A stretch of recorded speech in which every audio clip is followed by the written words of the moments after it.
जवळपास 40 दिवस होऊन आज या निवडणुकीला चालू होऊन झालेले आहे. अतिशय रंगतदार ही निवडणूक झाली. 40 दिवसापूर्वी आम्ही आमचे सर्व उमेदवार त्या ठिकाणी कोपरगावकरांसमोर जाहीर केले.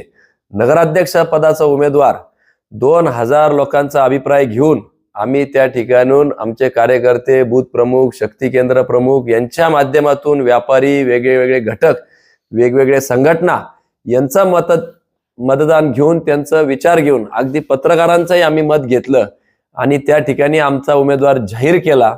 खालचेही उमेदवार आमचे जाहीर झाले. त्यानंतर आम्ही विश्वासनामा त्या ठिकाणी जाहीर केला लोकांसमोर आणि अतिशय रंगतदार ही निवडणूक विकासावर आम्ही नेली. वेगवेगळे प्रश्न घेऊन आम्ही या निवडणुकीत उतरलो. पाणी असेल, रस्ते असतील, वीज असेल, कचरा व्यवस्थापन असेल, टोल फ्री नंबर असेल, किंबहुना ॲप असेल, ई गव्हर्नन्स असेल, नगरपालिकेच्या शाळा असेल, वैद्यकीय फॅसिलिटी असेल, या सगळ्या विषयांना घेऊन आम्ही तर या निवडणुकीमध्ये उतरलो. परंतु त्या उलट समोरचे उमेदवार हे गद्दारी करून आमच्याशी पलीकडे गेले. हास्यास्पद बाब म्हणजे आमचाच विकासनामा त्या ठिकाणी जो मी दाखवला होता तो त्यांनी त्यांचा विकासनामा म्हणून स्वीकारला. आम्ही 100 दिवसाचा प्रोग्राम घेऊन उतरलो होतो, तेही 100 दिवसाचा प्रोग्राम घेऊन उतरले की पहिल्या 100 दिवसात आम्ही काय करणार ते. आणि एवढंही करून त्यांच्याकडं ही निवडणूक न येताना दिसताना त्यांनी वेगवेगळे पैत्रे वापरले. खरं तर राज्याचे मुख्यमंत्री आले. जे घरकुलांचा महत्वाचा प्रश्न आहे, 6 ते 7 हजार घरकुलांचा 7-12 नावावर करण्याचा त्याची घोषणा राज्याच्या महसूल मंत्र्यांनी केली आणि त्यामुळे एक नवीन चैतन्याचं वातावरण आपल्या शहरामध्ये झालेलं आहे आणि अनेक पद्धतीने या निवडणुकीकडे बघण्यात आलं. खरं तर राज्यातल्या पत्रकारांनी असं बघितलं की 230 नगरपालिकेपैकी सर्वात जर वयस्कर नगर अध्यक्षाचे उमेदवार जर कोणी असेल तर या ठिकाणी राष्ट्रवादी काँग्रेस पदाचे उमेदवार म्हणून समोर उभे होते. वेगवेगळ्या पक्षातून कोलांटी उडी घालून त्या ठिकाणी गेलेला उमेदवार म्हणून पण त्यांना संबोधितलं गेलं आणि हे सगळं पत्रकार करत असताना वेगवेगळ्या पद्धतींचे आरोप राज्यभरातून त्यांच्यावर खरं तर झाले. त्याचा आम्ही राजकीय भांडवल केलं नाही. आम्ही फक्त त्यांनी ज्यावेळेस स्वर्गीय शंकररावजी कोल्हे किंवा कोल्हे परिवाराला पाणीचोर म्हणून त्यांच्या मुलांनी संबोधित केलं, तेवढ्याच वेळेस आम्ही फक्त त्यांच्या जे काय फॉर्मवर 7 ते 8 420च्या केसेस होत्या हे आम्ही त्या ठिकाणी दाखवल्या जनतेला आणि तिथं आमचा आरोपांची आम्ही थांबवले त्या दिवसापासून. परंतु त्या उलट त्यांचे चिरंजीव काळे साहेब आणि कोल्हे साहेबांवरही अशा पद्धतीचे गुन्हे होते. असा जावई शोध कुठून तरी लावला. हे 420चे गुन्हे म्हणजे ठगेगिरी म्हणता याला. असे गुन्हे काळे साहेब आणि कोल्हे साहेबांवर कधीच नव्हते आणि म्हणून वेगवेगळ्या 25 वर्षानंतर जी व्यक्ती गांधीनगर, सुभाषनगर, संजय नगर, इंदिरानगर, खडकी, गजानन नगर, बेट अशा अनेक भागांमध्ये, लक्ष्मीनगर कुठंच न गेलेली, लिंबारा मैदान किंवा अगदी जिजामाता उद्यान त्या ठिकाणी फिरायला लागले आणि लोकांना खोटे नाटे काहीतरी शब्द द्यायला लागले.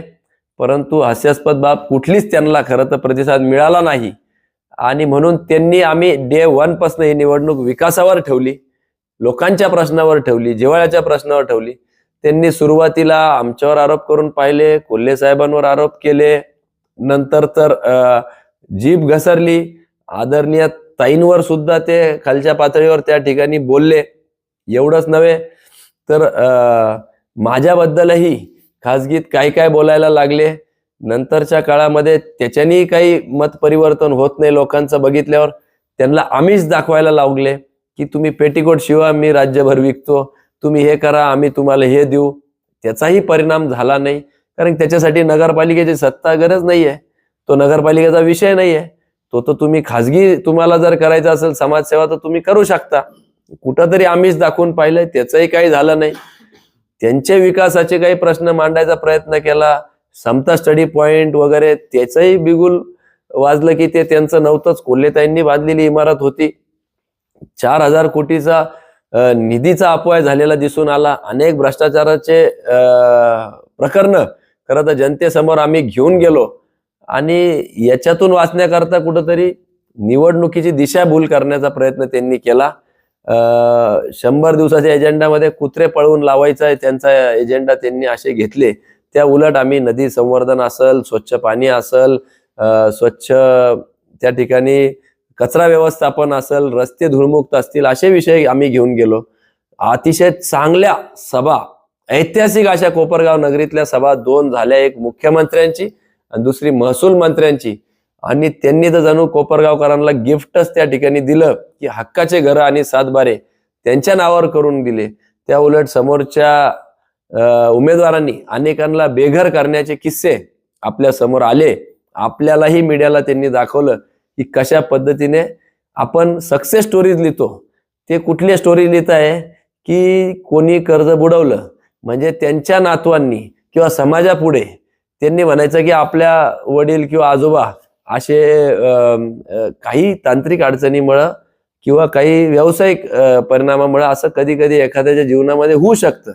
पण ते चव्हाट्यावर आणून मी पुस्तक लिहितो, याच्यातूनच त्यांची मानसिकता खरं तर आपल्या समोर येते. आणि आपण जर बघितलं त्याच्याने काही होत नाही, कळाल्यावर काहीतरी काळे झेंडे दाखवून डॉक्टर बाबासाहेब आंबेडकर मैदानात जाण्याचा प्रयत्न केला. त्या निमित्ताने का होईना आमचे सगळे समाज बांधवांनी सांगितलं की ते तिथं आले आणि अभिवादन तरी केलं. कारण की आमचे उमेदवार, आम्ही 14 एप्रिल असेल किंवा कुठल्याही वेगवेगळ्या अनुषंगाने आम्ही त्या ठिकाणी अभिवादन करायला जात असतो. महापुरुषांचं आम्ही हार घालत असतो, वेगवेगळे सामाजिक उपक्रम घेत असतो. त्यांचं कुठंही त्या ठिकाणी 25 वर्षात कोणालाही ते दिसले नाही. आणि नंतरच्या काळात ही निवडणूक त्यांनी अगदी खोटं काहीतरी नाटक रचून आमच्या कर्मचाऱ्याला मारलं म्हणून त्या ठिकाणी सहानुभूती मिळवण्याचा प्रयत्न केला. आमच्यावर होणारे आरोप हे कसे राजकीय प्रेरित आहे, हेतूनी प्रेरित आहे आणि त्याच्यातून त्यांनी सहानुभूती मिळवण्याचा प्रयत्न केला. पण तरी देखील ते सपशेल फेल गेलं. आम्ही देखील निवेदन दिलं. ज्या 5 लाखाची सोन्या चोरीची घटना झाली, 2 दिवसात त्याचा छडा लावला पोलिसांनी, परंतु ह्यांच्यावर, त्यांच्या कर्मचाऱ्यावर जी मारामारी झाली त्याचा अद्याप का निकाल लागला नाही. आणि एक बोर्ड घेऊन इव्हेंट करण्याचा प्रयत्न केला पोलीस स्टेशनला जाऊन, तरी देखील सहानुभूती मिळत नाही. कळाल्यावर त्यांनी अजून वेगळे पैत्रे वापरले की आम्हाला या ठिकाणी कोल्हे साहेबांवर, स्वर्गीय कोल्हे साहेबांचं बोट धरून जे राजकारणामध्ये आले त्यांच्यावर, जे आज हयात नाहीये, त्यांच्यावर टीका करताय 2 दिवस झाले की त्यांनी मला या ठिकाणी राजकारणात हे केलं नाही, ते केलं नाही. अरे तुमच्याच जेवढे पद तुम्हाला मिळालेले ते स्वर्गीय कोल्हे साहेबांच्याच कारकिर्दीमध्ये मिळाले. अगदी ज्या संस्थेचं प्रतिनिधित्व, नेतृत्व तुम्ही करता त्याच्या उभारणीमध्ये देखील कोल्हे साहेबांनी मोलाचं योगदान त्यावेळेस दिलेलं आहे. आणि त्याच्यामुळं कुठंतरी आता जे हयात नसताना त्यांच्यावर टीका करून आव्हान करताय. खरं तर ह्या गोष्टी बोलायला नको, परंतु आपण विचारलेला प्रश्न होता की ही निवडणूक अनेक पैलूंनी पाहायला गेली, त्यापैकी हे सगळे पैलू होते. आम्ही मात्र विकासावर ही निवडणूक घेऊन गेलेलो आहोत. अगदी उद्याचं मतदान आहे. मी आपल्या सगळ्या नागरिकांना आवाहन करतो की आपण आमचे नगराध्यक्ष सहित 30चे 30 उमेदवार या ठिकाणी निवडून येण्याची परिस्थिती आहे. आपण निवडून द्याल याची मला खात्री आहे. परवाचा गुलाल घेतल्या घेतल्या आम्ही 22 तारखेला त्या ठिकाणी परिवर्तन दिसायला सुरुवात होईल. स्वच्छ पाणी, स्वच्छ रस्ते, स्वच्छ परिसर आणि स्वच्छ नदी या सगळ्या संकल्पना घेऊन आम्ही आपल्या समोर आलेलो आहोत. आणि आपण आशीर्वाद द्याल ही मला खात्री आहे. पुनश्च एकदा आपल्या सगळ्यांचे आभार मानतो आणि आवाहन करतो की जबाबदारीने मतदान करा आणि परिवर्तनाच्या लढ्याचा आपण भाग व्हा. धन्यवाद.